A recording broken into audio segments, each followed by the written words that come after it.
सब कैसे हैं। आई होप सो कि आप सब अच्छे ही होंगे। आज मैं जो पॉइंट लेकर आई हूँ फ्रेंड्स आप सबके सामने, वो है पार्लियामेंट यानी संसद, जिसको हम हिंदी में संसद और संसद को इंग्लिश में हमें पार्लियामेंट कहते हैं। इंडियन पार्लियामेंट के बारे में कुछ इंपॉर्टेंट फैक्ट्स मैं आपको आज बताने वाली हूँ जो बहुत ही इंपॉर्टेंट हैं।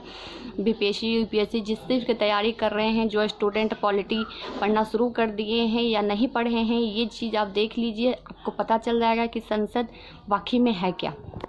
सबसे पहले तो देखिए फ्रेंड्स, मैंने संसद ऊपर लिखा है। संसद आर्टिकल 79 यानी हमारा भारतीय संविधान में अनुच्छेद 79 में संसद का वर्णन किया गया है। अब देखिए यहाँ पे संसद के 3 पार्ट्स होते हैं, लोकसभा, राज्यसभा, राष्ट्रपति। इन तीनों को मिलाकर हमारा संसद बनता है। इन तीनों को मिलाकर हमारा संसद बनता है। आप देख लीजिए यहाँ पे लोकसभा के नीचे मैंने आर्टिकल 81, राज्यसभा के नीचे आर्टिकल 80, राष्ट्रपति के नीचे आर्टिकल 51। यानी फ्रेंड्स आर्टिकल 81 में हमारे भारतीय संविधान में लोकसभा का वर्णन है। फिर राज्यसभा का आर्टिकल 80 में हमारे भारतीय संविधान में वर्णन किया गया है। फिर उसके बाद आर्टिकल 52 में राष्ट्रपति का वर्णन किया गया हमारे भारतीय संविधान में फ्रेंड्स। फिर आप देखिए यहाँ पे मैंने शॉर्ट में इसके बारे में लिखा है कि संसद का सत्र कौन बुलाता है। अगर क्वेश्चन आया तो संसद के सत्र हमारे राष्ट्रपति बुलाते हैं। फिर देखिए फ्रेंड्स यहाँ पे मैंने संसद के कार्यकाल लिखा है। संसद के 2 तरह के कार्यकाल में हाथ, एक प्रश्नकाल होता है, एक शून्यकाल। प्रश्नकाल जो शुरू होता है यानी संसद की जब बैठक शुरू हो जाती है तो 11 बजे से लेकर 12 बजे तक प्रश्नकाल होता है और 12 बजे से लेकर 1 बजे तक शून्यकाल। प्रश्नकाल में क्वेश्चन का आंसर तुरंत मिल जाता है। अगर कोई संसद के पक्ष के नेता या विपक्ष के नेता कोई भी उठ कर क्वेश्चन करते हैं, संसद में जितने भी बैठे हुए लोग हैं, कोई भी अगर क्वेश्चन पूछता है तो उसके आंसर आपको तुरंत वहीं पे दे दिया जाता है, संसद देती है। लेकिन अगर शून्यकाल के बाद अगर क्वेश्चन पूछा जाता है फ्रेंड्स तो उसमें एक जो शून्यकाल के बाद जो पूछा जाता है ये क्वेश्चन, उसका जो बात विचार करने के बाद फिर उसका निर्णय लेकर उसको संसद में दूसरे जब संसद की बैठक होती है तब इसे बताया जाता है, शून्यकाल के प्रश्न को बताया जाता है फ्रेंड्स। फिर आप देखिए संसद के इम्पॉर्टेंट टर्म, मैंने इम्पॉर्टेंट टर्म लिखे हैं कुछ। देखिए एक तक मिलेगा स्थगन, दूसरा सत्रावसान, अभिघटन। आप देखे होंगे फ्रेंड्स कि अचानक कोई संसद की बैठक होती है, किसी बात विचार पे चल रहा है तो अचानक उस संसद का विघटन कर दिया जाता है। न्यूज़ में आता है कि संसद की विघटन की कर गई। आखिर ऐसा क्यों होता है, संसद का विघटन ऐसा क्यों हो जाता है अचानक, क्यों कर दे। ये जो इम्पॉर्टेंट टर्म है इस संसद की महत्ता को बरकरार रखने के लिए बनाया गया है। इस संसद की महत्ता और उसके इम्पोर्टेंस को बरकरार रखने के लिए इन तीनों टर्म्स को बनाया गया है। पहला स्थगन, दूसरा सत्रावसान, तीसरा विघटन। स्थगन क्या होता है, आप देखते हैं कभी कभी से पार्लियामेंट में, संसद में कुछ ऐसे बात होते हैं जो उपद्रव की स्थिति बन जाती है, यानी लोग झगड़ा या फिर कुछ अलग तरीके से करने लगते हैं। उस वक्त जब कभी संसद के उपद्रव स्थिति बन जाती है, संसद को काम रोक दिया जाता है। आप देख लीजिए मैंने इसको आंसर भी लिख दिया है बहुत शॉर्ट में।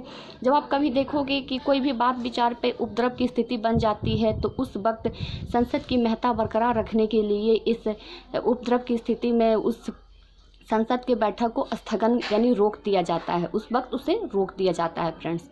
फिर देखिए सत्रावसान में जब संसद का सत्र खत्म होने के बाद राष्ट्रपति द्वारा बैठक बुलाई जाती है, उस प्रक्रिया को सत्रावसान कहते हैं। यानी जो संसद की बैठक हुई उसमें कुछ पॉइंट्स अगर रखे गए, उस पर उस समय विचार नहीं किया गया और अचानक कुछ स्थिति में उस पर दूसरा विचार करने की बात आ जाती है तो राष्ट्रपति द्वारा बैठक बुलाई जाती है और उसी को हम बोलते हैं सत्रावसान। मैंने यहाँ देखिए आप लिखा है संसद के सत्र कौन बुलाता है, तो राष्ट्रपति। अचानक कुछ ऐसे पॉइंट्स आ जाते हैं तो फिर संसद के खत्म होने के बाद, बैठक खत्म होने के बाद सत्र बुलाते हैं राष्ट्रपति, जिसे आपातकालीन सत्र भी कहा जाता है। आपातकालीन सत्र बुलाया जाता है राष्ट्रपति के द्वारा, उसे सत्रावसान कहते हैं।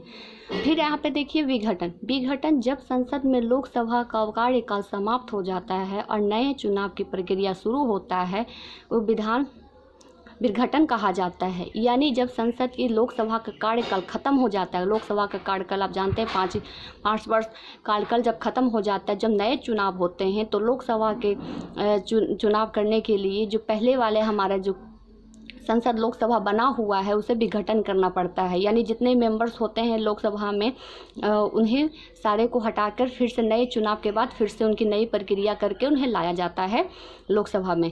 यहाँ पे आप देख लीजिए, इसे विघटन कहते हैं। जब संसद लोकसभा के कार्यकाल समाप्त हो जाता है, नए चुनाव की प्रक्रिया शुरू होता है तो उसे हम विघटन कहते हैं। यानी जब भी नए चुनाव होगा तो लोकसभा को पहले भंग किया जाता है, लोकसभा के सदस्य को हटाया जाता है और नए जो हमारे लोकसभा जब बनती है तो नए चुनाव के साथ लोकसभा मेंबर को नॉमिनेट किया जाता है, चुना जाता है फ्रेंड्स। अब देखिए मैंने यहाँ एक और चीज़ लिखा है, एक और पॉइंट है, संसद के 2 तरह के प्रश्न पूछे जाते हैं। मैंने प्रश्नकाल शून्यकाल बताया, अब देखिए प्रश्न क्या पूछे जाते हैं। संसद में 2 तारांकित प्रश्न, अतारांकित। तारांकित प्रश्न को कहते हैं मौखिक, अतारांकित प्रश्न को लिखित। तारांकित प्रश्न को आप बोल करके संसद में खड़े होकर पूछ सकते हैं, अतारांकित को आप लिख कर आप लोकसभा स्पीकर को वहाँ पे आप जाके दे सकते हैं। तारांकित प्रश्न जब भी संसद की बैठक होती है, एक दिन में 20 सवाल से ज़्यादा पूछे नहीं जाते हैं। संसद में 20 सवाल ही पूछे जाते हैं, चाहे पक्ष के नेता पूछे या विपक्ष के नेता पूछे, उससे कोई मतलब नहीं होता, लेकिन 20 ही सवाल पूछे जाते हैं तारांकित में। फिर एक दिन में फ्रेंड्स, एक दिन में सिर्फ तारांकित प्रश्न यानी मौखिक में 20 क्वेश्चन संसद में पूछे जाते हैं। अतारांकित में लिखित प्रश्न होते हैं, इसका लिमिटेशन नहीं होता है। इसमें अतारांकित में आप लोकसभा स्पीकर के पास पहुंचा दी जाती है, इस पे बाद में बात विचार करने के बाद अतारांकित प्रश्न के उत्तर जब संसद के अगला बैठक होगा तब जाकर इसे दिया जाता है फ्रेंड्स। आई होप सो कि आप समझ रहे हैं ये संसद कितना इम्पोर्टेंस है। आपका क्वेश्चन आएगा फ्रेंड्स, अगर आप बनाते होंगे सेट प्रैक्टिस तो आप देखते होंगे कि पूछा जाता है कि संसद का वर्णन हमारे भारतीय संविधान अनुच्छेद कितने में है, तो आप बता सकते हैं 79 में। लोकसभा का हमारे भारतीय संविधान में कितने हैं, तो 81 फ्रेंड्स। ये और राज्यसभा का है तो कितने में हमारा आर्टिकल है, तो 80। राष्ट्रपति का तो 52। इस सारे आपको क्वेश्चन आपके सेट प्रैक्टिस या फिर आप ऐसे अभी तक सेट प्रैक्टिस नहीं लिए तो जाकर ले लीजिए और देख लीजिए, सारे के सारे क्वेश्चन आंसर दिए रहते हैं फ्रेंड्स। और ये जो इम्पोर्टेंस है, जो ये आप देख रहे हैं स्थगन, 17 वर्षानी विघटन, इमेंस राइटिंग में भी कभी कभी आपको देखने को मिल जाएगा कि स्थगन की प्रक्रिया को आप संक्षेप में लिखिए, तब आपको ये लिखना होगा। मैंने बहुत शॉर्ट तरीके से समझाया है, आप बुक से पढ़िए। जैसे मैंने बताया था अपने वीडियो एग्जाम पॉइंट में कि एम लक्ष्मीकांत बुक बेस्ट है पॉलिटी के लिए, आप जाके लीजिए। नहीं तो आपके पास लूसेंट है, आप लूसेंट में भी स्थगन की प्रक्रिया के बारे में आप पढ़ सकते हैं फ्रेंड्स। मैंने शॉर्ट में लिखा है, मेंस राइटिंग में लॉन्ग में लिखी जाती है फ्रेंड्स, लेकिन ये सारी चीज़ संसद के रिलेटेड है। आप सब इसे अपने नोट्स में लिख लीजिए क्योंकि ये बहुत ही इंपॉर्टेंट है। आपको हर जगह ये सवाल आपको देखने को मिल जाएंगे फ्रेंड्स।